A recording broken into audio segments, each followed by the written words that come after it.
Hello friends, very good morning. Welcome to the Hindu editorial analysis. ఈరోజు నా 12వ పెళ్లి రోజు, wedding anniversary. Very very happy moment for me. And ఇక్కడ మీకు స్క్రీన్ పైన కనిపిస్తున్న మేడం నాలో సగం. సో మీలో చాలామంది ఫోటోలో చూసుంటారు. రీసెంట్గా హైదరాబాద్లో మనం ఓపెనింగ్ చేసినప్పుడు మేడం కూడా ఉన్నారు. సో ఇవాళ ఎడిటోరియల్ నేను మేడంకి డెడికేట్ చేస్తున్నాను. I'm dedicating today's editorial to madam. It is dedicated to doctor Praveena, my better half.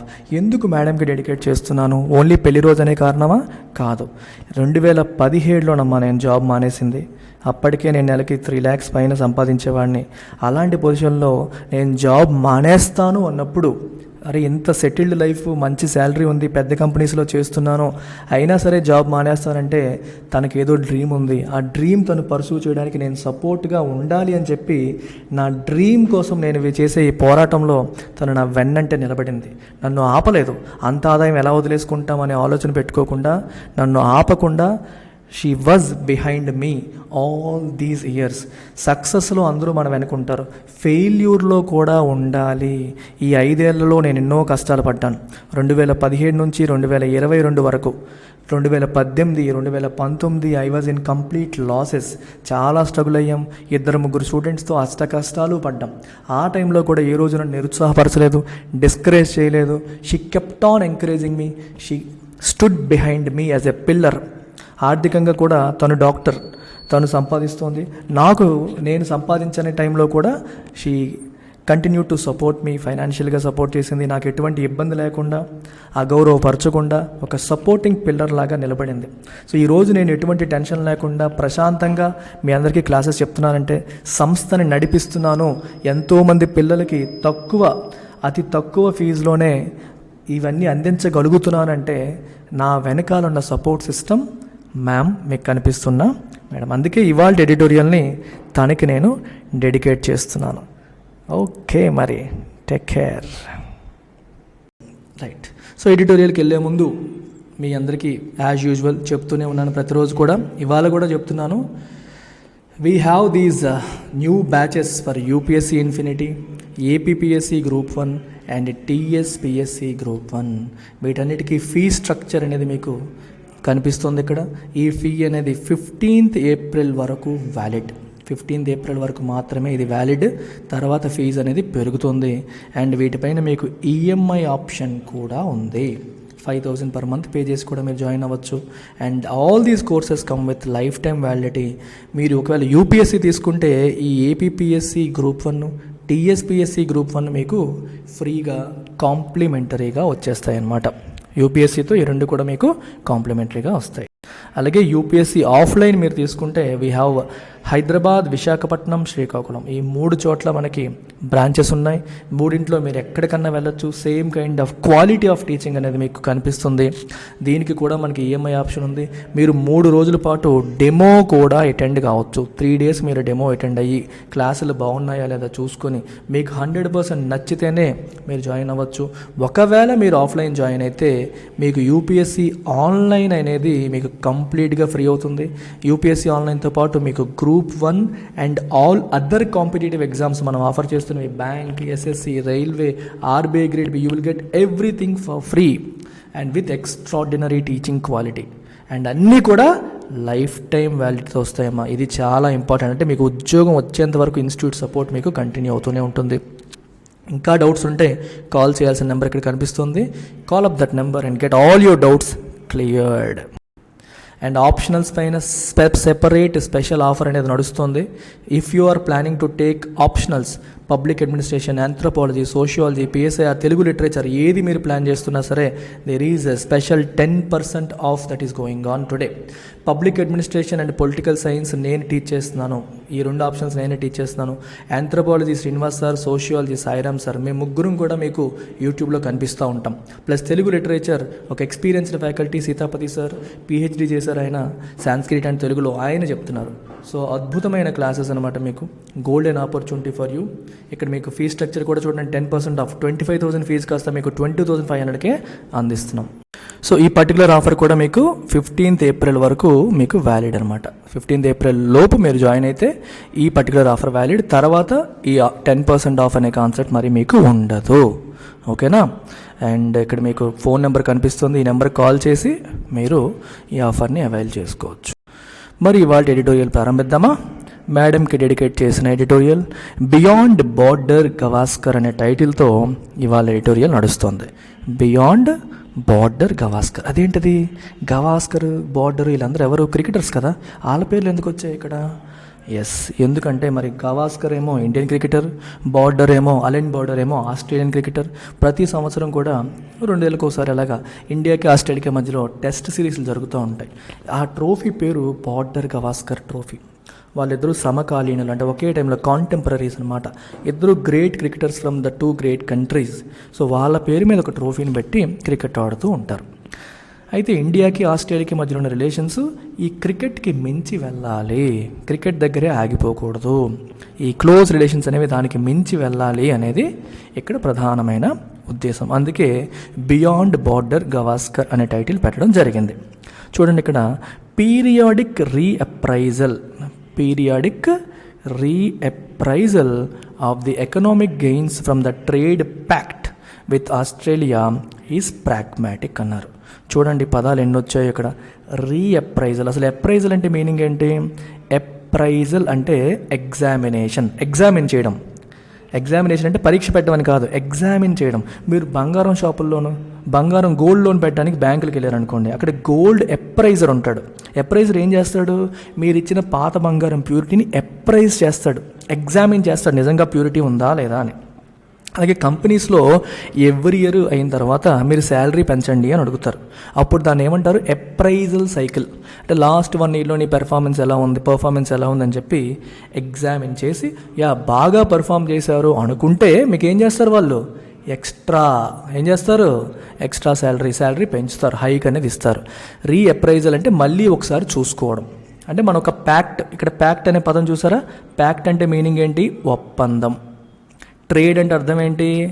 వస్తువుల యొక్క కొనుగోళ్ళు మరియు అమ్మకాలని ట్రేడ్ అంటాం. వస్తువులు సేవల యొక్క కొనుగోళ్ళు మరియు అమ్మకాలని బై అండ్ సెల్ ట్రాన్సాక్షన్ని ట్రేడ్ అంటాం.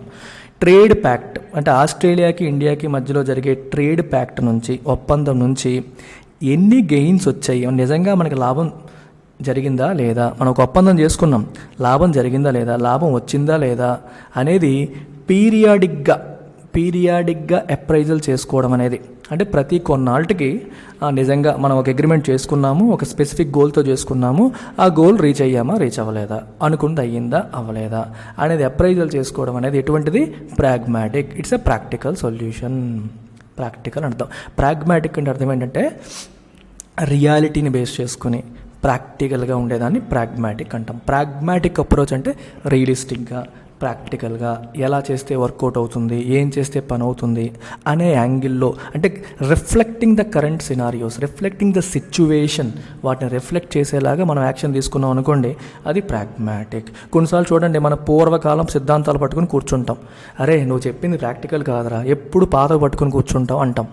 That means that guy is not being pragmatic, ప్రాక్టికల్గా లేడు. అర్థమవుతుందా? అది. సో ఎప్పటికప్పుడు ఎప్పుడో చేసిన ప్యాక్ని పట్టుకొని ఒప్పందం చేసుకొని ఈ రోజుకి కానిస్తానంటే కుదరదు. ఈరోజు మారిన పరిస్థితుల దృష్ట్యా ఒకవేళ అవసరమైతే ఆ పాత ఒప్పందాన్ని ఏం చేయాలి? రీఅప్రైజల్ చేయాలి, మళ్ళీ ఎగ్జామిన్ చేసి మార్పులు చేర్పులు చేయాలంటే చేయాలి. అలా చేయడం అనేది ప్రాగ్మాటిక్ అప్రోచ్. పాత ఒప్పందాలు ఈ రోజుకి అప్లికబుల్ కాకపోవచ్చు అనేది ఇక్కడ ప్రధానమైన మీనింగ్ అనమాట. సో ఎన్ని పదాలు చూడండి. ఈ ప్యాక్ట్ అంటే ఒప్పందం, వెరీ వెరీ ఇంపార్టెంట్. అయితే ఇది ట్రేడ్ ప్యాక్ట్, ట్రేడ్ అగ్రిమెంట్స్ ఇవన్నీ వచ్చాయి కాబట్టి మీకు ఒక మాట, బిఫోర్ యూ గో ఫర్దర్ ఒక్కసారి మీరు వీడియోని పాజ్ చేసి మీరు ఏం చేస్తారంటే టైప్స్ ఆఫ్ ట్రేడ్ అగ్రిమెంట్ అనే పేరుతో నేను ఒక వీడియో చేశాను ఆల్రెడీ. డిఫరెంట్ ట్రేడ్ అగ్రిమెంట్స్ అన్నిటి గురించి ఒక ఎక్స్ప్లెయినర్ నేను ఆల్రెడీ చేశాను. సో ఈ ఎక్స్ప్లెయినర్ అనేది ఈ పర్టికులర్ ఎడిటోరియల్ యొక్క కామెంట్స్ సెక్షన్లోను డిస్క్రిప్షన్లోనూ మీకు కనిపిస్తుంది. దీని లింక్ అనేది కనిపిస్తుంది. ఆ లింక్ ఓపెన్ చేసి ఫస్ట్ ఈ వీడియో చూసేయండి. 2 కంట్రీల మధ్యలో ట్రేడ్ అగ్రిమెంట్స్ ఎలాంటివి ఉంటాయి అనేది తెలుసుకోండి. అలాగే మన టెలిగ్రామ్ ఛానల్ మన అఫీషియల్ టెలిగ్రామ్ ఛానల్లో కూడా మీకు ఈ వీడియో నేను పోస్ట్ చేస్తాను. సో టెలిగ్రామ్ ఛానల్లోకి మీరు భాగమైతే టెలిగ్రామ్ ఛానల్ లింక్ కూడా మీకు డిస్క్రిప్షన్లో కనిపిస్తుంది, కామెంట్ సెక్షన్లో కనిపిస్తుంది. టెలిగ్రామ్ ఛానల్లో కూడా ఈ వీడియో లింక్ పోస్ట్ చేస్తాను, మీరు ఒకసారి చూసేయండి. ఇది మీకు బ్యాక్గ్రౌండ్ అనమాట. ఆ బ్యాక్గ్రౌండ్ ఉంటే ఇక్కడ ఏం జరుగుతుంది అనేది మీకు అర్థమవుతుంది. Right, let's come back here. The India Australia economic cooperation and Trade Agreement ECTA signed last week is a key step in enhancing bilateral economic ties between the two major Indian Ocean littoral states and reflects the growing strategic alignment between New Delhi and Canberra. చూడండి ఇక్కడ ఏమేమి రాశారో, ఈ పదాలన్నీ మీకు important. India ఆస్ట్రేలియాకి మధ్యలో ఒక ట్రేడ్ అగ్రిమెంట్ అనేది సైన్ అయింది. Economic cooperation and trade agreement అని చెప్పి సైన్ చేశారు. సో జనరల్గా ట్రేడ్ అగ్రిమెంట్స్ 4 టైప్స్ అమ్మ. పీటీఈ అంటారు, preferential trade agreement. FTA free trade agreement. CECA comprehensive economic cooperation agreement. Comprehensive economic partnership agreement. So ఇలా 4 వస్తాయి. అయితే అన్నింట్లోకి హయ్యెస్ట్ కవరేజ్ మోస్ట్ కాంప్రహెన్సివ్ ఏది అంటే సిఈపిఏ. సిఈపిఏ కంటే కొంచెం తక్కువ సిఈసిఏ, దానికంటే కొంచెం తక్కువ ఇది. ఈ 4 గురించి కూడా నేను ఆల్రెడీ ఎక్స్ప్లెయిన్ చేశాను. ఎక్స్ప్లెయినర్ వీడియో మీరు ఓపెన్ చేసి చూడండి. అయితే ఇక్కడ ఈ 4 పేర్లు కాకుండా 5వ పేరు వచ్చింది, economic cooperation and trade agreement. బేసికల్గా ఇండియా ఆస్ట్రేలియా ఈ రెండింట్లో సిఈపిఏ కోసం ట్రై చేస్తున్నాయి. దానికంటే ఒక ముందు స్టెప్గా మీరు దీన్ని తీసుకోవచ్చు. ఈ ఈసీటీఏ అనేది కైండ్ ఆఫ్ ఏ ప్రికర్సర్, ముందు స్టెప్. దీని తర్వాత ఫైనల్గా మళ్ళీ సిఈపిఏకి మనం వెళ్తాం. సో సిఈపిఏకి వెళ్ళే ముందు ఒక ఇంటరిమ్ అగ్రిమెంట్ లాగా మీరు తీసుకోవచ్చు. ఈ స్టెప్తో తర్వాత మళ్ళీ దీనికి వెళ్తారు. అందుకోసం పేరు సిఈపిఏ అని రాయకుండా ఈసీటీఏ అని చెప్పి రాశారంటే ఇంకా ముందుకు వెళ్ళడానికి స్కోప్ ఉంది అని అర్థం అనమాట. ఈ అగ్రిమెంట్ లాస్ట్ వీక్ సైన్ చేశారు. It is a key step in enhancing bilateral economic ties. Ties అంటే అర్థం ఏంటి? సంబంధాలు. టైస్ అంటే రిలేషన్స్, సంబంధాలు. బైలేటరల్ అంటే ద్వైపాక్షిక, 2 దేశాలకి మధ్య. ద్వైపాక్షిక అనే మీనింగ్ మనకి వస్తుంది ఇక్కడ. అలాగే ఎన్హాన్సింగ్ అంటే ఇంప్రూవింగ్, 2 దేశాల మధ్యలో ఉన్న ద్వైపాక్షిక సంబంధాలని ఇంప్రూవ్ చేసే క్రమంలో ఇది ఒక మేజర్ స్టెప్. ఎవరెవరి మధ్యలో? 2 ఇండియన్ ఓషన్ లిటరల్ స్టేట్. ఇక లిటరల్ అని రాశారు. లిటరల్ అంటే హ్యావింగ్ షోర్ అనమాట. అంటే ఈ ఇండియన్ ఓషన్ని షోర్ కింద, ఇండియన్ ఓషన్ షోర్లో, షోర్ అంటే ఏంటి? ఒడ్డున. ఇండియన్ ఓషన్ ఒడ్డున ఉన్న దేశాలు అని అర్థం. లిటరల్, ఇండియన్ ఓషన్ ఒడ్డున ఉన్న దేశాలు. ఇండియన్ ఓషన్ లిటరల్ అంటే ఇండియన్ ఓషన్ షోర్ పైన ఉన్న దేశాలు అని అర్థం అనమాట. ఎవరు? ఇండియా మరియు Australia. And it reflects growing strategic alignment between New Delhi and Canberra. న్యూఢిల్లీకి క్యాన్బెరా అంటే ఆస్ట్రేలియా రాజధాని, ఈ రెండింటికి మధ్యలో స్ట్రాటజిక్ అలైన్మెంట్ అనేది పెరుగుతోంది అనడానికి ఇది ఒక ఎగ్జాంపుల్, ఇది ఒక రిఫ్లెక్షన్, ప్రతిబింబం. 2 దేశాల మధ్యలో ఒక పెద్ద అగ్రిమెంట్ జరిగిందంటే అర్థం ఏంటి? 2 దేశాల మధ్యలో రిలేషన్స్ అనేవి రోజు రోజుకి పెరుగుతున్నాయి, గ్రో అవుతున్నాయి అన్నదానికి ఇది ఒక రిఫ్లెక్షన్ కింద మనం తీసుకోవచ్చు అనమాట. While India's strongest ties with Australia had hitherto largely centered around their common colonial legacy of cricket, best exemplified in the Bosder-Gavaskar Trophy, a more contemporary shared vision has emerged around the mutual need to strengthen their strategic and trade engagement. Very very important. ఇండియాకి strongest ties with Australia. ఆస్ట్రేలియాకి మనకి ఉన్న strongest టైస్ అన్నీ కూడా, సంబంధాలన్నీ కూడా హిథెర్టో అంటే ఇప్పటి వరకు, until now. హిథెర్టో అంటే అంటిల్ నౌ, ఇప్పటి వరకు. Largely centred around there common colonial legacy of cricket. 2 దేశాలకి ఒక లెగసీ ఉంది. లెగసీ అంటే పూర్వీకుల నుంచి, పూర్వం నుంచి వచ్చింది అని, పాతది అని. ఎక్కడ లెగసీ? కొలోనియల్ అంటే ఎవరు? వలస రాజ్యం. ఒకవైపు ఆస్ట్రేలియా, ఇంకోవైపు ఇండియా. ఈ 2 దేశాలని కూడా మన యూకే పరిపాలించింది ఒకప్పుడు. వలస రాజ్యాల కింద ఆస్ట్రేలియాని, ఇండియాని కూడా పరిపాలించింది. మరి ఆస్ట్రేలియా వలస రాజ్యం, యూకేలో క్రికెట్ పుట్టింది కదా. క్రికెట్కి పుట్టినిల్లు లండన్, యూకే కదా. మరి యూకే ఇక్కడ ఈ 2 దేశాల్లో వచ్చింది కాబట్టి వాళ్ళ ఆట కూడా ఆస్ట్రేలియాలోను, ఇండియాలో కూడా ప్రవేశించింది. ఆ రకంగా ఇండియాలోకి క్రికెట్ వచ్చింది, ఆస్ట్రేలియాలోకి కూడా క్రికెట్ రావడం అనేది జరిగింది. మరి ఆస్ట్రేలియాకి, ఇండియాకి ఉన్న మేజర్ సంబంధం అంతా కూడా క్రికెట్ వైపు నుంచే నడిచేది ఇప్పటి వరకు. బోర్డర్ గవాస్కర్ ట్రోఫీ పేరుతో మనకి నడుస్తూ ఉండేది ఇప్పటి వరకు. ఈ కొలోనియల్ లెగసీ ఆఫ్ క్రికెట్ మాత్రమే. అండ్ బెస్ట్ ఎగ్జాంప్లిఫైడ్, దీనికి బెస్ట్ ఎగ్జాంపుల్ ఏంటి మనకి, బార్డర్ గవాస్కర్ ట్రోఫీ. ఈ బార్డర్ గవాస్కర్ ట్రోఫీలో ఈ రిలేషన్ అనేది ఎగ్జాంప్లిఫై అవుతుంది, కనిపిస్తుంది, ఎగ్జాంప్లిఫై అవుతుంది లేదా కనిపిస్తుంది అని అర్థం అన్నమాట. ఈ రకంగా మనకి స్టోరీ నడుస్తూ వచ్చింది. అయితే a more contemporary shared vision has emerged around the mutual need to strengthen their strategic and trade engagement. ఇప్పటి వరకు అలా ఉంది. అయితే కాంటెంపరీ అంటే సమకాలీన, ఇప్పటి పరిస్థితి has emerged around the mutual need to strengthen. చూడండి, మ్యూచువల్ నీడ్ అంటే ఇద్దరికీ ఒక అవసరం ఉంది. ఏంటి అవసరం? To strengthen. స్ట్రెంథెన్ అంటే ఇంకా బలపరచుకోవడం. దేన్ని? Their strategic and trade engagement. రెండు దేశాలకి మధ్యలో ఉన్న స్ట్రాటజిక్ మరియు ట్రేడ్ ఎంగేజ్మెంట్ని ఇంకా స్ట్రెంథెన్ చేయాల్సిన అవసరం ఉంది. రెండు దేశాల మధ్యలో ఉన్న వ్యాపార సంబంధాలు స్ట్రాటజిక్ అంటే రకరకాల ఇంటర్నేషనల్ ఇష్యూస్లో కావచ్చు, రకరకాల డిస్ప్యూట్స్లో కావచ్చు, చైనా విషయంలో కావచ్చు, యుఎస్ విషయంలో కావచ్చు, మనం ఎలా ఉండాలి, మనం ఎలా రెస్పాండ్ అవ్వాలి అనే విషయంలో కూడా మన యొక్క సంబంధాలు, మన యొక్క ఒపీనియన్, మన యొక్క విజన్ని, షేర్డ్ విజన్, మన యొక్క విజన్ని కూడా మనం ఇంకా స్ట్రెంథెన్ చేసుకోవాలి, బలపరుచుకోవాలి, రిలేషన్స్ని, ఐడియాస్ని ఎక్స్చేంజ్ చేసుకోవాలి అని చెప్పి రెండు దేశాలు భావిస్తున్నాయి. అందుకే ఈ షేర్డ్ విజన్ అనేది వచ్చింది. అంటే రెండు దేశాలు కూడా ఒకేలా ఫీల్ అవుతున్నాయి, ఏమని, మనం బలపరుచుకోవాలి, ట్రేడ్ విషయంలోనూ అండ్ అదర్ వ్యవహారాల్లో కూడా మనం బలపరుచుకోవాలని చెప్పి ఈ కాంటెంపరీ విజన్ ఇది మొదలైంది.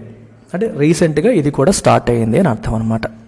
కాంటెంపరీ అంటే అర్థం ఏంటి? సమకాలీన అని చెప్పి మనం అంటాం.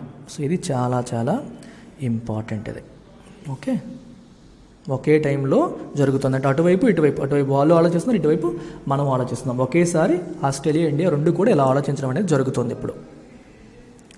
ఇప్పుడు చూడండి, Sachin Tendulkar and Sourav Ganguly are contemporaries అన్నాం అనుకోండి. అంటే ఇద్దరు సమకాలీన, అంటే ఒకే సమయంలో ఆడారు అని అర్థం. ఒకే సమయంలో క్రికెట్ ఆడారు, ఒకే సమయంలో ఉండేవాళ్ళు అనే మీనింగ్ అక్కడ వస్తుందన్నమాట. ఇక్కడ ఒకే సమయంలో ఆస్ట్రేలియా, ఇండియా రెండు దేశాలు కూడా ఇలా ఆలోచిస్తున్నాయి అని అర్థం. This was manifested in the June 2020 virtual summit when Prime Ministers Narendra Modi and Scott Morrison decided to elevate the relationship to the level of comprehensive strategic partnership. Yes, మరి రెండు దేశాలు కూడా మన రిలేషన్స్ని నెక్స్ట్ లెవెల్కి తీసుకెళ్ళాయి అని చెప్పి అనుకుంటున్నాయి. మీరు అనుకున్నది మరి అనుకోవడం అనేది మాటల్లోనైనా బయటికి ఏమైనా కనిపిస్తుందా? కనిపించింది. It was manifested. మేనిఫెస్టెడ్ అంటే బయటికి కనిపించింది. అంటే రెండు దేశాల మధ్యలోని ఇంటెన్షన్స్, మన సంబంధాలు బలపరుచుకోవాలన్న ఇంటెన్షన్స్ అనేవి మేనిఫెస్ట్ అయ్యాయి, అంటే బయట పడ్డాయి, బయటకు వచ్చాయి. ఎప్పుడు? 2020 జూన్లో. ఏ రకంగా 2020 జూన్లో ఏ రకంగా ఈ రెండు దేశాల యొక్క విజన్ బయటపడిందంటే 2020 జూన్లో వర్చువల్ సమ్మిట్ జరిగింది. సమ్మిట్ అంటే అర్థం ఏంటి? శిఖరాగ్ర సమావేశం. అంటే రెండు దేశాల అధినేతలు కలిసి చేసే మీటింగ్ని సమ్మిట్ అంటాం. ఆ రోజు ఏం జరిగింది? ప్రైమ్ మినిస్టర్స్, మన మోదీ గారు ఇక్కడ, అక్కడ స్కాట్ మారిసన్, వీళ్ళిద్దరి మధ్యలో మీటింగ్ అనేది జరిగింది. ఆ మీటింగ్లో వాళ్ళు ఏం నిర్ణయించుకున్నారు? They decided to elevate. Elevate అంటే ఇంకా పైకి తీసుకెళ్ళాలి. దేన్ని? రిలేషన్షిప్ని. ఎక్కడి వరకు తీసుకెళ్ళాలి? To the level of comprehensive strategic partnership. అంటే ప్రస్తుతం ఉన్న లెవెల్ని ఇంకా లెవెల్కి, ఇంకా పై లెవెల్కి తీసుకెళ్ళాలి. కాంప్రహెన్సివ్గా రెండు దేశాల మధ్యలో ఉన్న సంబంధాలను మనం ఇంప్రూవ్ చేసుకోవాలి, అగ్రిమెంట్ చేసుకోవాలనే ఆలోచనలోకి ఆ రోజు రావడం జరిగింది. చూడండి, ఇప్పుడు మీకు ఒక ఎగ్జాంపుల్ చెప్తాను. ఇది ఇండియా తీసుకోండి అమ్మా. ఇది ఇండియా, ఇది ఆస్ట్రేలియా. ఇండియా నుంచి ఆస్ట్రేలియాకి ఎక్స్పోర్ట్స్ అవుతూ ఉంటాయి, ఆస్ట్రేలియా నుంచి ఇండియాకి ఇంపోర్ట్స్ అవుతూ ఉంటాయి.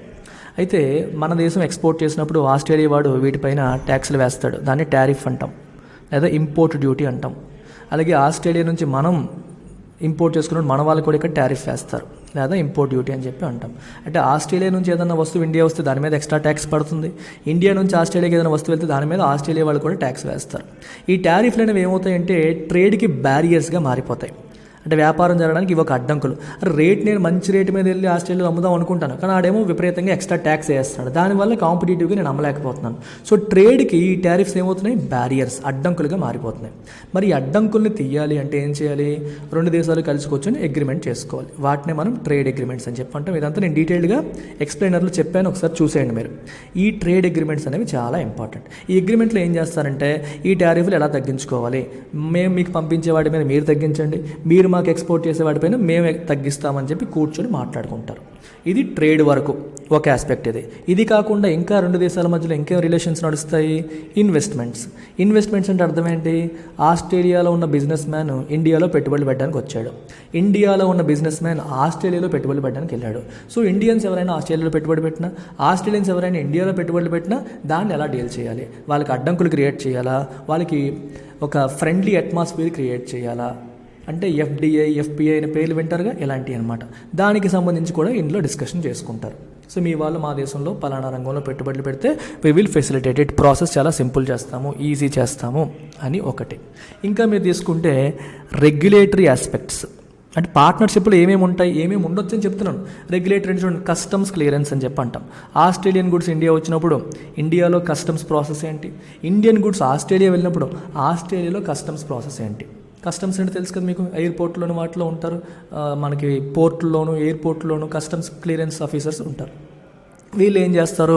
ఏదైనా వస్తువులు ఇంపోర్ట్ అయితే వాటికి ప్రొసీజర్స్ అన్నీ ఉంటాయి. ఇది కరెక్టేనా తప్పేనా, ఎక్కడి నుంచి వచ్చింది, అన్ని రకాలు రూల్స్ అండ్ రెగ్యులేషన్స్ అన్నీ ఫాలో అవుతూ వెళ్ళాలి. ఈ కస్టమ్స్ క్లియరెన్స్ ప్రొసీజర్స్ని కూడా సింప్లిఫై చేసుకోవడం ఇలాంటివి. ఇంకా మాట్లాడుతూ ఉంటే పర్సన్స్, ఇండియా నుంచి ఎవడన్నా ఆస్ట్రేలియా వెళ్ళి చదువుకుంటున్నాడు, లేదా ఆస్ట్రేలియన్ ఎవడన్నా ఇండియా వచ్చి చదువుకుంటున్నాడు అనుకోండి, ఈ చదువుకునే వాళ్ళు ఎవరైతే ఉన్నారో వీళ్ళకి అక్కడే కొన్నాళ్ళు వర్క్ పర్మిట్ ఇవ్వడం, చదువు అయిన తర్వాత ఉద్యోగం చేసుకోవడానికి అవకాశం ఇవ్వడం, ఇలాంటివి అనమాట. అంటే వీసా రిలేటెడ్ ఇష్యూస్. మీకు అర్థమైందా? స్ట్రాటజిక్ పార్ట్నర్షిప్ అంటే ఒకటని కాదు, you can discuss any number of things. First trade గురించి మాట్లాడతాం. ట్రేడ్ అంటే ఎక్స్పోర్ట్స్ ఇంపోర్ట్స్ వరకే. మామూలుగా ఎఫ్టీఏ, పీటీఏ అన్నాడంటే ఓన్లీ ఇవే వస్తాయి. కానీ స్ట్రాటజిక్ పార్ట్నర్షిప్ మోడ్లోకి వెళ్ళిపోయారు అనుకోండి, సిఈసిఏ, సిఈపిఏ మాట్లాడామనుకోండి, అప్పుడు ఇవన్నీ మాట్లాడతారు. ఇన్వెస్ట్మెంట్స్ గురించి మాట్లాడతారు, రెగ్యులేటరీ ఆస్పెక్ట్స్ మాట్లాడతారు, కస్టమ్స్ గురించి మాట్లాడతారు, పర్సన్స్ ఒకవేళ వెళ్తే ఏంటి, ఇలాంటి వాటి గురించి కూడా మాట్లాడడం జరుగుతుందన్నమాట. ఆ లెవెల్కి మనం తీసుకెళ్ళాలి అని చెప్పి అక్కడ అనుకున్నారు. ఇంకా చూడండి, defence and strategic ties have gained significant traction. Defence విషయంలోనూ ఇంకా స్ట్రాటజిక్ సంబంధించిన విషయాల్లో ఈ టైస్ సంబంధాలు అనేవి have gained significant traction. Traction అంటే ఫుల్ సపోర్ట్ వచ్చింది. ట్రాక్షన్ అనే పదం చాలా ఇంట్రెస్టింగ్ వర్డ్ ఇది. సో ట్రాక్షన్ మీనింగ్ ఏంటి అనేది ఒకసారి మీకు ఒక చిన్న ఎగ్జాంపుల్తో చెప్పడానికి ట్రై చేస్తాను. ఇప్పుడు మనకి లెట్సే నేను ఒక ప్రోడక్ట్ లాంచ్ చేసినప్పుడు ఆ ప్రోడక్ట్ అనేది if it is gaining traction in the market అన్నాను అనుకోండి, అంటే దానికి సపోర్ట్ వస్తుంది మార్కెట్లో, పీపుల్ స్టార్టెడ్ యాక్సెప్టింగ్ ఇట్ అని అర్థం. ఇక్కడ సంబంధాలు అనేవి ట్రాక్షన్ గెయిన్ చేసే అంటే అర్థం ఏంటి? మెల్లమెల్లగా ఇంప్రూవ్ అవుతుంది, మెల్లమెల్లగా పుల్ అవుతుంది, మెల్లమెల్లగా సంబంధం అనేది వస్తుంది, మెల్లమెల్లగా దాన్ని యాక్సెప్ట్ చేస్తున్నారు అందరూని. అంటే ఆస్ట్రేలియా ప్రపోజల్స్ని ఇండియా ప్రపోజల్స్ని ఆస్ట్రేలియాని కూడా మెల్లమెల్లగా యాక్సెప్టెన్స్ అనేది పెరుగుతుంది అని అర్థం అనమాట. And the latest ECTA has been hammered out in just 6 months. చూడండి సెంటెన్స్ ఎంత బాగా రాశారో. లేటెస్ట్ ఈ అగ్రిమెంట్ ఏదైతే ఉందో అది కేవలం 6 నెలల్లోనే ఈ డీటెయిల్స్ అన్నిటినీ వర్కౌట్ చేసి ఫైనలైజ్ చేశారు. హ్యామర్ అవుట్ అంటే మీనింగ్ ఏంటి? ఒక డీటెయిల్డ్గా, లెబోరియస్గా వర్కౌట్ చేయడం. To work on something in a detailed and laborious manner. Laboriously work out the details of a plan or agreement అని అర్థం అనమాట. మీకు అర్థమైందా? ఒక ప్లాన్ యొక్క డీటెయిల్స్ని డీటెయిల్డ్గా కూర్చొని వర్కౌట్ చేయడాన్ని హ్యామర్ అవుట్ అని చెప్పి అంటాం. ఈ ఈసీటీఏ కేవలం 6 monthsలో కూర్చొని మొత్తం చేశారు. Since negotiations started in end September. Negotiations ఎప్పుడు స్టార్ట్ అయ్యాయి? సెప్టెంబర్ ఎండ్లో స్టార్ట్ అయ్యాయి. ఎప్పుడు? లాస్ట్ ఇయర్ సెప్టెంబర్ ఎండ్లో. అంటే ఈ 6 నెలల్లోనే అగ్రిమెంట్ ఫైనలైజ్ చేయగలిగారు అనమాట. అంటే అర్థం ఏంటి? ఇండియా ఆస్ట్రేలియాకి రిలేషన్స్ అనేవి స్ట్రాంగ్ అవుతున్నాయి, ఒకరినొకరు యాక్సెప్ట్ చేస్తున్నారని అర్థం. నెగోషియేషన్స్ అంటే బేరసారాలు. సరే, ఏ ఐటమ్స్ పైన మీరు టారిఫ్ తగ్గిస్తారు, ఏ ఐటమ్స్ పైన మెయిన్ టారిఫ్ తగ్గించాలి, ఇలాంటి డెసిషన్స్ అనమాట. Envisaged as an early harvest agreement, the ECTA covers the gamut of economic and commercial relations including trade in goods and services, rules of origin, technical barriers of trade, dispute settlement, customs procedures. చూసారా? Envisaged అంటే expected, imagined అనే meanings వస్తాయి. If you envisage something, this has been envisaged as early harvest agreement. ఇక్కడ early harvest అనే పదం రాశారు. ఇవన్నీ మీకు ఎక్స్ప్లెయినర్లో చెప్పాను, మళ్ళీ ఒకసారి చూడండి. ఒక ఎఫ్టీఏ సైన్ చేయాలన్నా, ఫ్రీ ట్రేడ్ అగ్రిమెంట్ సైన్ చేయాలన్నా, పీటీఏ సైన్ చేయాలన్నా, సిఈసిఏ సైన్ చేయాలన్నా, సిఈపిఏ సైన్ చేయాలన్నా ఫస్ట్ దీనికంటే ముందు కూర్చొని మాట్లాడతారు. ఇందులో డీటెయిల్డ్గా జరిగేది ఇవి. ఈ డీటెయిల్డ్గా జరిగేదానికంటే ముందు జరిగే ఒక అగ్రిమెంట్ని ఎర్లీ హార్వెస్ట్ స్కీమ్ అని చెప్పి అంటాం. అంటే సిఈపిఏ అనేది నీ ఫైనల్ అగ్రిమెంట్, దానికంటే ముందు నువ్వు ఈసీటీఏ చేసావు. సో ఈ ఈసీటీఏని ఎలా చూడొచ్చు మనం? ఎర్లీ హార్వెస్ట్ స్కీమ్ కింద చూడొచ్చు, లేదా ఎర్లీ హార్వెస్ట్ అగ్రిమెంట్ కింద చూడొచ్చు. అంటే ఫైనల్ అవ్వడానికి ముందు ఒక లెట్ స్టార్ట్ సమ్వేర్. ఇప్పుడు అమెరికాకి, ఆస్ట్రేలియాకి, ఇండియాకి మధ్యలో ఒక 100 ఐటమ్స్ ఎక్స్పోర్ట్లు ఇంపోర్ట్లు జరుగుతున్నాయి. అన్నింటిపైన మనకి ఏకాభిప్రాయం రాకపోవచ్చు. అయితే ఈ వేటిపైన అయితే ఏకాభిప్రాయం రాలేదో వాటిని పక్కన పెడతాం, మిగిలిన వాటి మీద టారిఫ్ రిడక్షన్ గురించి కూర్చొని మాట్లాడేసుకుందాం. లెట్ అస్ స్టార్ట్ సమ్వేర్ అనే మీనింగ్ అనమాట. అందుకనే ECTA is a early harvest agreement లాంటిది. It's a precursor to CEPA. Final comprehensive అగ్రిమెంట్కి ఇది ఒక ప్రికర్సర్ లాంటిది, ఒక ముందు మాట అనమాట. మళ్ళీ చెప్తున్నాను, ఈ పదాలు మీకు వెంటనే అర్థం కావట్లేదు. ఏం చేయాలి? మీరు ఎక్స్ప్లెయినర్ చూడాలి. ఎక్స్ప్లెయినర్ చూసిన తర్వాత మాత్రమే వీడియో చూడండి. Please watch the explainer first. Link మీకు డిస్క్రిప్షన్లో, కామెంట్ సెక్షన్లో, అలాగే టెలిగ్రామ్ ఛానల్లో కూడా పెట్టాను. సో ఈసీటీఏలో ఏమేమి కవర్ అవుతున్నాయి? గ్యామట్ అంటే లాట్ ఆఫ్, అంటే ఒక వైడ్ రేంజ్ ఆఫ్ సర్వీసెస్ ఈ అగ్రిమెంట్లో కవర్ అవుతున్నాయి. ఏంటా wide range of services? Complete range అనమాట. గ్యామట్ అంటే మీనింగ్ ఎకనామిక్ రిలేషన్స్ కవర్ అవుతున్నాయి, ఈ అగ్రిమెంట్లో మాట్లాడుతున్నారు. కమర్షియల్ రిలేషన్స్ మాట్లాడుతున్నారు, including trade in goods and services సంబంధించిన trade. Rules of origin very important. ఇది రూల్స్ ఆఫ్ ఆరిజిన్ అంటే ఒక వస్తువు ఎక్కడి నుంచి వచ్చింది. ఇప్పుడు చూడండి, ఆస్ట్రేలియాకి మనకి ఫ్రీ ట్రేడ్ అగ్రిమెంట్ ఉందనుకోండి. అంటే ఆస్ట్రేలియా నుంచి వచ్చిన వస్తువు పైన ఇండియాలో టారిఫ్ లేదు అనుకోండి. కొన్నిసార్లు ఏం చేస్తారంటే చైనా వాడు ఆస్ట్రేలియాకి, ఇండియాకి ఫ్రీ ట్రేడ్ అగ్రిమెంట్ ఉంది కదా అని చెప్పి చైనా నుంచి ఐటెంని ఆస్ట్రేలియా పంపించి అక్కడ ఏదో చిన్న ప్యాకేజింగ్లో హడావిడి గట్రా చేసి అక్కడ నుంచి ఇండియాకి పంపించేస్తాడు. పంపించేస్తే మనకేముంది, ఆస్ట్రేలియా నుంచి ఇంపోర్ట్ అయింది కదా అనుకుంటాం. బట్ దాని ఆరిజిన్ ఎక్కడా? చైనాకి మనకి ఎఫ్టీఏ లేదు, కానీ చైనా వాడు ఇలాగ ఆస్ట్రేలియాకి మనకి ఉన్న ఎఫ్టీఏని ఉపయోగించేసుకొని ఇలా మిస్యూజ్ చేసే అవకాశం ఉంటుంది. అందుకే ప్రతిసారి కూడా ఒక వస్తువు ఆరిజిన్ ఏంటి, అది ఒరిజినల్గా ఎక్కడ స్టార్ట్ అయ్యింది, ఎక్కడ వస్తువు అది అనే విషయంలో రూల్స్ రాసుకోవాలి. వాటిని మనం ఏమంటాం? రూల్స్ ఆఫ్ ఆరిజిన్ అని చెప్పి అంటాం. కొన్నిసార్లు 50% వస్తువు చైనాలో తయారయ్యి రెస్ట్ 50% ఆస్ట్రేలియాలో కంప్లీట్ అయ్యి తర్వాత ఇండియాకి ఎక్స్పోర్ట్ అవ్వచ్చు. ఇలాంటప్పుడు దాన్ని చైనీస్ వస్తువు కింద కన్సిడర్ చేయాలా, ఆస్ట్రేలియన్ వస్తువు కింద కన్సిడర్ చేయాలా? సో దానికి రూల్స్ రాసుకోవాలిగా. అలాంటి రూల్స్ని రూల్స్ ఆఫ్ ఆరిజిన్ అంటారు. సో ఈ అగ్రిమెంట్లో రూల్స్ ఆఫ్ ఆరిజిన్ గురించి కూడా రాశారు. టెక్నికల్ బ్యారియర్స్ టు ట్రేడ్ అంటే ఏంటి? ఈ టారిఫ్లు ఇలాంటివి. ప్లస్ ఇంకా కోటా అంటాం. కోటా అంటే మీనింగ్ ఏంటి? చూడండి, పదం చాలా ఇంపార్టెంట్. కోటా అంటే క్వాంటిటేటివ్ రెస్ట్రిక్షన్ అనమాట. అంటే ఏదన్నా వస్తువు ఆస్ట్రేలియా నుంచి మనకు ఒక వస్తువు ఇంపోర్ట్ అవుతుంది మన దేశంలో, ఇండియా కోటా పెట్టింది అనుకోండి, అంటే ఆస్ట్రేలియా నుంచి వస్తున్న స్టీలు 100 టన్నులకు మించి ఇండియాలో ఇంపోర్ట్ చేసుకోము, 100 టన్నులకు మించి చేసుకోమన్నారు అనుకోండి, అప్పుడు అది కోటా రెస్ట్రిక్షన్ అంటారు. అంటే 100 టన్నుల వరకు okay, beyond that we will not import anything from Australia. అలా అంటే అది కోటా రెస్ట్రిక్షన్ అనమాట. సో ఇలాంటివి. అలాగే టారిఫ్, ఈ బ్యారియర్స్, డిస్ప్యూట్ సెటిల్మెంట్. ఒకవేళ ఏదైనా డిస్ప్యూట్స్ వస్తే వాటిని ఎలా సెటిల్ చేసుకోవాలి, ఎలా హ్యాండిల్ చేసుకోవాలి. కస్టమ్స్ ప్రొసీజర్స్ చెప్పాను ఆల్రెడీ మీకు. ఆస్ట్రేలియా ప్రొడక్ట్స్ ఇండియా వచ్చినా, ఇండియా ప్రొడక్ట్స్ ఆస్ట్రేలియా వెళ్ళినా కస్టమ్స్ దగ్గర క్లియరెన్స్ ప్రొసీజర్స్ ఏంటి, ఇలాంటివన్నీ కూడా ఈ అగ్రిమెంట్లో డీటెయిల్డ్గా మాట్లాడుకున్నారు, కవర్ చేశారు, ఈసీటీఏలో కవర్ చేశారు. And this ECTA is imagined as a precursor లేదా early harvest to comprehensive partnership agreement. ఫైనల్గా ఇది చేస్తారు, దానికి ఇది ఒక ప్రికర్సర్ లాగా ఇమాజిన్ చేశారనమాట. Targeting a goal of doubling bilateral trade to about $50 billion in 5 years from $27.5 billion logged in 2021, the partners have set about dismantling or lowering tariff barriers. మీకు చెప్పాను టారిఫ్ బ్యారియర్స్ చెప్పాను కదా, ఈ ట్యాక్స్లనే టారిఫ్ బ్యారియర్స్ అంటాం.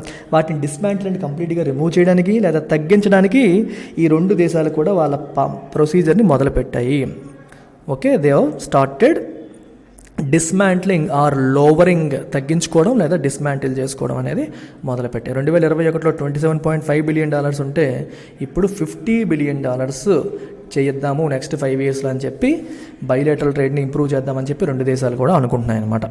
While Australia has agreed to eliminate tariffs on more than 96% of Indian exports including several labour intensive industries, India will allow the duty free entry of 85% of Australian goods exports by value from day one, and within the next 10 years cut tariffs to zero on another 5% of Australian merchandise. చూడండి, ఇప్పుడు Australia ఒప్పుకుంది India నుంచి వెళ్తున్న వస్తువుల్లో 96% పైన మేము tax వేయము, zero tariff అని చెప్పి ఆస్ట్రేలియా ఒప్పుకుంది. అలాగే ఇండియా ఒప్పుకుంది ఆస్ట్రేలియా నుంచి వస్తున్న వస్తువుల్లో 85% పైన మేము ట్యాక్స్లు వేయము అని చెప్పి ఇండియా ఒప్పుకుంది. అండ్ నెక్స్ట్ 10 yearsలో ఇంకొక 5% వాటిపైన కూడా ట్యాక్స్లు జీరో చేస్తాము అని చెప్పి ఎవరంటున్నారు? ఇండియా అంటుంది అని ఇండియా అంటుందన్నమాట. ఇలాగా రెండు దేశాలు అగ్రిమెంట్లో రాసుకున్నాయి. That the negotiators adopted a pragmatic tack. ఇది చాలా ఇంపార్టెంట్ సెంటెన్స్, ఇది చాలా important sentence. Is evident in the way contentious issues like such as dairy sector, a politically significant export industry in Australia, were set aside for separate resolution at later talks. Very very important sentence ఇది. ఇక్కడ చూడండి, మనకి ఏం రాశారంటే నెగోషియేటర్స్ అంటే వాళ్ళ వైపు మన వైపు ఉన్న నెగోషియేటర్స్ ఎటువంటి అప్రోచ్ తీసుకున్నారు? ప్రాక్టికల్ అప్రోచ్ తీసుకున్నారు. అంటే ఫెయిల్ అవ్వకుండా, ఓకే, ఈ అప్రోచ్ అనేది ఫెయిల్ అవ్వకూడదు, మనం తీసుకున్న అప్రోచ్ అనేది ఫెయిల్ అవ్వకూడదు అని చెప్పి ఒక ప్రాగ్మాటిక్ అప్రోచ్ అనేది తీసుకోవడం జరిగింది. ప్రాక్టికల్ అప్రోచ్ తీసుకోవడం అనేది జరిగింది. ఒక ప్రాక్టికల్ డైరెక్షన్ తీసుకోవడం అనేది జరిగింది. అయితే ఇక్కడ మీరు గుర్తుపెట్టుకోవాల్సిన విషయం ఏంటి అంటే ఇక్కడ ట్యాక్ అంటే ఏంటి? Several, one way of doing అనమాట. వొకాబులరీ పరంగా తీసుకుంటే ట్యాక్ అంటే వే ఆఫ్ డూయింగ్. ఎటువంటి way of doing? Pragmatic approach. Adopt అంటే ఫాలో అవ్వడం, ఇంప్లిమెంట్ చేయడం. నెగోషియేటర్స్ ఈ ప్రాగ్మాటిక్ అప్రోచ్ని ఫాలో అయ్యారు అనే విషయం ఈజ్ ఎవిడెంట్ అంటే కనిపిస్తుంది బయటికి. ఏ రకంగా, ఎలా కనిపిస్తుంది?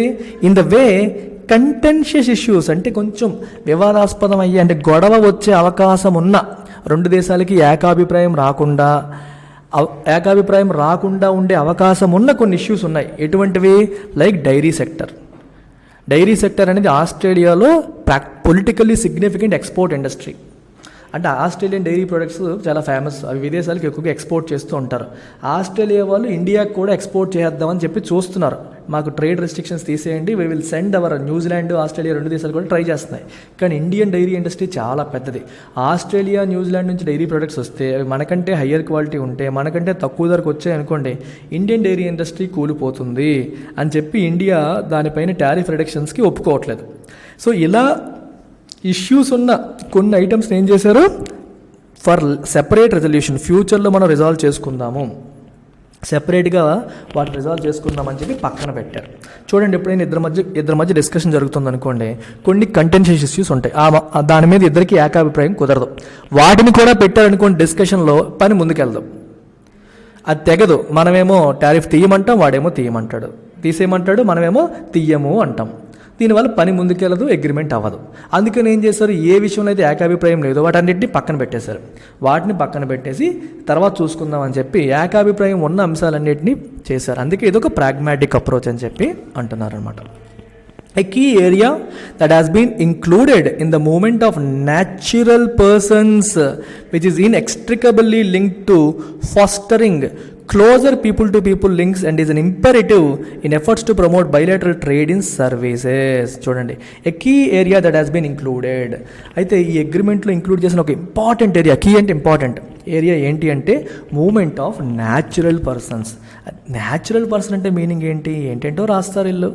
ఇక్కడ చూడండి, లీగల్గా మీరు చూసినప్పుడు natural person and legal person. Person అనేది లీగల్ పర్సన్ అన్నాను అనుకోండి. ఇప్పుడు నేను ఒక ఇండియాలో నేను ఉన్నాను, నేను ఒక లీగల్ పర్సన్నే అంటే చట్టం నన్ను ఒక పర్సన్గా గుర్తిస్తోంది. ఎస్. అలాగే ఎల్టీఎక్స్ క్లాసెస్ అనే కంపెనీ ఉంది, let's say it's a corporation company అనుకోండి. చట్టం దృష్టిలో ఇది కూడా పర్సనే, కంపెనీ కూడా పర్సనే. చూడండి, ఒక కంపెనీ కూడా ఒక మనిషి మీద కేసు వేయచ్చు, ఒక కంపెనీ ఇంకో కంపెనీ పైన కేసు వేయచ్చు. సో చట్టం దృష్టిలో నేను లీగల్ పర్సన్నే, కంపెనీ కూడా లీగల్ పర్సనే. అర్థమైందా? లీగల్ పర్సన్ ఇంక్లూడ్స్ ఇండివిజువల్స్, మనుషులు, as well as organisations also. Organisations, మనుషులు రెండూ కూడా లీగల్ పర్సన్సే. డెడ్ పర్సన్ ఉన్నాడు అనుకోండి, లీగల్, అతనికి కూడా లీగల్ పర్సనే. చనిపోయిన వ్యక్తి అయినా సరే లీగల్ పర్సనే. లీగల్గా అతను కూడా ఒక ఎంటిటీయే. అన్బార్న్, కడుపులో ఉన్న బిడ్డ తీసుకోండి, అది కూడా లీగల్ పర్సనే. కానీ న్యాచురల్ పర్సన్ అలా కాదు. లివింగ్, నిజంగా బతికి ఉన్న మనుషులు, అన్బార్న్, డెడ్ ఆర్గనైజేషన్స్ న్యాచురల్ పర్సన్లోకి రారు. ఎవరైతే బతికున్నారో, జీవంతో ఉన్నారో, తిరుగుతున్నారో వాళ్ళు న్యాచురల్ పర్సన్స్. ఈ న్యాచురల్ పర్సన్స్ యొక్క మూమెంట్కి సంబంధించి కూడా అగ్రిమెంట్లో మాట్లాడుకోవడం జరిగింది. అంటే ఒక ఇండియన్ ఆస్ట్రేలియాలో చదువుకోవాలంటే, ఇండియన్ ఆస్ట్రేలియాలో వర్క్ చేయాలంటే ఎటువంటి రూల్స్ రెగ్యులేషన్స్ ఉంటాయి, ఎటువంటి వీసా రిస్ట్రిక్షన్స్ ఉంటాయి, ఆస్ట్రేలియన్ ఇండియాలో వచ్చి పనిచేయాలంటే ఎటువంటి రూల్స్ అండ్ రెగ్యులేషన్స్ ఉంటాయి, ఇలాంటి ఆస్పెక్ట్స్ కూడా ఇందులో డిస్కస్ చేశారు. ఈ డిస్కషన్, ఈ పర్టికులర్ ఏరియా ఈజ్ ఇన్ఎక్స్ట్రికబుల్లీ, ఈ పదం చాలా ఇంపార్టెంట్ చూడండి, inextricably linked to fostering closer people to people links. Foster అంటే ఎంకరేజ్ అని అర్థం అనమాట. పీపుల్ టు పీపుల్ లింక్స్ని ఇంకా ఎంకరేజ్ చేయడానికి ఇది ఇన్ఎక్స్ట్రికబుల్లీ లింక్డ్ అంటే మనం it is impossible to dismantle or disentangle or separate. అంటే people to people relations build అవ్వాలి అంటే, ఫ్రీ మూమెంట్ ఆఫ్ పీపుల్ ఎక్కడి నుంచి ఎక్కడికి జరగాలి అంటే మనకి ఈ న్యాచురల్ పర్సన్స్ మూమెంట్కి సంబంధించిన రూల్స్ అనేవి సరళతరంగా అయి ఉండాలి, ఈజీగా ఉండాలి. అప్పుడే ఇండియన్ ఆస్ట్రేలియాకి వెళ్ళగలుగుతాడు, చదవగలుగుతాడు, వర్క్ చేసుకోగలుగుతాడు. ఆ రూల్స్ అనేవి టైట్ అయిపోయి అనుకోండి, ఈ ఫ్రీ మూమెంట్ జరగదు. ఫ్రీ మూమెంట్ జరగకపోతే రిలేషన్స్ అనేవి అనుకున్నంతగా ఉండవు. సర్వీసెస్, ఎస్పెషల్లీ సర్వీసెస్ అనేవి ఇండివిజువల్స్ చేసేవి కదా, ఈ పనులు అనుకున్నంతగా సక్సెస్ అవ్వవు అనమాట. అదే రాశారు ఇక్కడ. బైలేటరల్ ట్రేడింగ్ సర్వీసెస్ ఇంప్రూవ్ అవ్వాలంటే ఈ లింక్ అనేది చాలా చాలా ఇంపార్టెంట్. ఈ లింక్కి ఇన్ఎక్స్ట్రికబుల్లీ అంటే మనం రిమూవ్ చేయలేని విధంగా, in a way that you cannot separate link అయింది ఏంటి, ఈ పర్టికులర్ అగ్రిమెంట్ అనమాట. ఈ అగ్రిమెంట్ అనేది ఆ రకంగా లింక్ అయిపోయింది. The agreement AIIMS to support access for a range of Australian and Indian skilled service providers, investors, business visitors, and also crucially seeks to address an area linked to another major Australian export, education. Australia ఎక్కువగా export చేసే ఇంకొక area ఏంటి, education. Education అంటే ఆస్ట్రేలియాలో ఎవరో ఎక్కువ మంది చదువుకోవడానికి వస్తూ ఉంటారు. మన ఇండియన్స్ ఆస్ట్రేలియా వెళ్ళి చదువుకుంటూ ఉంటారనమాట. మరి ఇండియన్స్ ఆస్ట్రేలియా వెళ్ళి చదువుకుంటారంటే ఆస్ట్రేలియా ఎడ్యుకేషన్ ఎక్స్పోర్ట్ చేస్తున్నట్టే కదా. ఎస్. సో అక్కడ చదువుకోవడానికి రూల్స్ ఏంటి, బిజినెస్ విజిటర్స్కి రూల్స్ ఏంటి, ఇన్వెస్టర్స్కి రూల్స్ ఏంటి, ఇలాంటి అన్ని విషయాల్లో కూడా ఈ పర్టికులర్ అగ్రిమెంట్లో డిస్కషన్ అనేది జరిగింది. Canberra has now agreed on a reciprocal basis. Reciprocal అంటే అర్థం ఏంటి, సరే మీరు చేస్తే మేము చేస్తాము. Reciprocate, to repay in kind.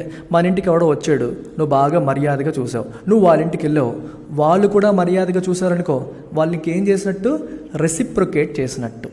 నువ్వు ఒకటిని లాగిపెట్టి పీకావు, ఆడిని తిరిగి లాగిపెట్టి కొట్టాడు అనుకోండి, అది కూడా రెసిప్రొకేటే. రీపే ఇన్ కైండ్ అంటే నువ్వు ఏ రకంగా ఇచ్చావో అదే రకంగా తిరిగి ఇచ్చేయడం, దాన్ని రెసిప్రొకేషన్ అంటాం. క్యాన్బెరా అంటే ఆస్ట్రేలియా ఒప్పుకుంది అనే రెసిప్రోకల్ బేసిస్ అంటే నేను మీకు చేస్తాను, మీరు నాకు చేస్తే అని. ఏంటది, to is visa restrictions. Me visa restrictions నేను తీసేస్తాను, దానికి బదులుగా మా ఆస్ట్రేలియన్స్ ఇండియా వస్తే వీసా రెస్ట్రిక్షన్స్ మీరు కూడా రిమూవ్ చేసేయాలని చెప్పి వాళ్ళు ఒప్పుకున్నారు. Enabling students at varied levels of higher education to stay on for periods ranging from 18 months to 4 years to pursue work opportunities అనే టెంపరీ బేసిస్. చదువు పూర్తి చేసుకున్న వాళ్ళు అక్కడే వర్క్ ఆపర్చునిటీస్ అన్వేషించేలాగా, పర్సూ అంటే అన్వేషించడం, వెతుక్కోవడం, అన్వేషించడానికి మీరు అవకాశం కల్పించాలి, మేం కల్పిస్తాము మీరు కల్పించాలని చెప్పి రెసిప్రోకల్ బేసిస్లో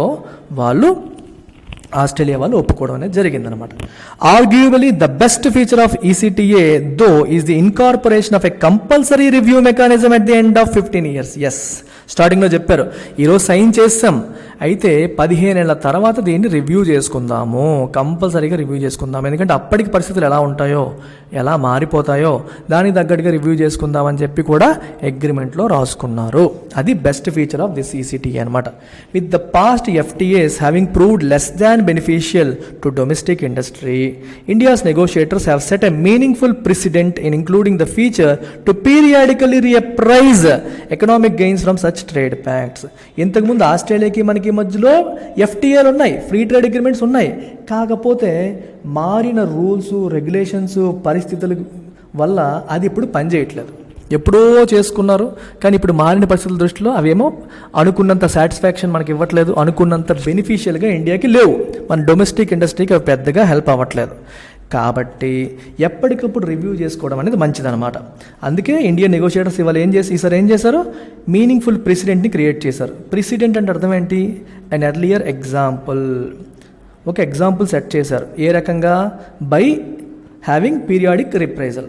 ఇప్పుడు రేపు పొద్దున మనం ఏదైనా అగ్రిమెంట్ చేసినా సరే ఇదే అప్రోచ్ మనం ఫాలో అవుతాం.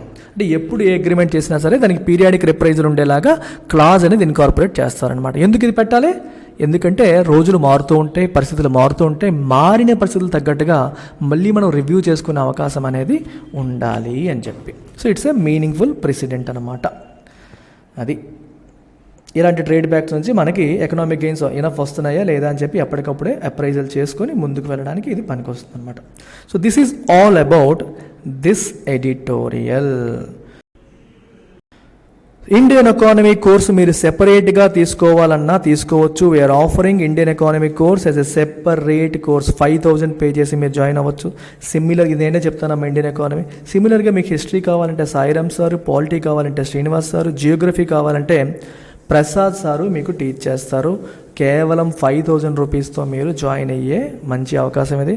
ఫోన్ నెంబర్ ఇక్కడ ఉంది, ఏమైనా డౌట్స్ ఉంటే ఈ నెంబర్కి కాల్ చేసి మీరు క్లియర్ చేసుకోవచ్చు. అలాగే ఇంగ్లీష్ క్లాసెస్ డైలీ జరుగుతున్నాయి.